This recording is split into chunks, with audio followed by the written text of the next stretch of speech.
So ngayon guys, ang problema nito is pinandar natin yung makina. Ang gagawin natin, napakiramdam natin kung ano yung inig ng makina niya. So inon ko na yung aircon, tapos naka-on na rin yung yung fan. Para malaman natin yung inig ng makina. Sa ganitong sistema, hindi mo makikita yung vibrate.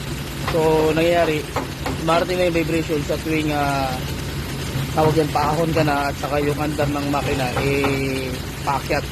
So hirap na siyang marangkada. So nangyayari, nanginginig. After nanginig yan, mamamatay na kusa. So unang-una kong dinadiagnose dito guys is yung ito. Pakiramdaman ko yung andar ng makina sa magitan ng vacuum leak.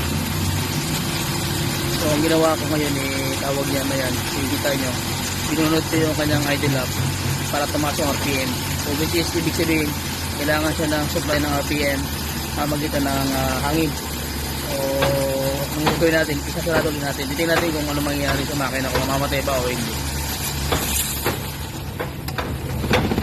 Yan, kita nyo. Yan.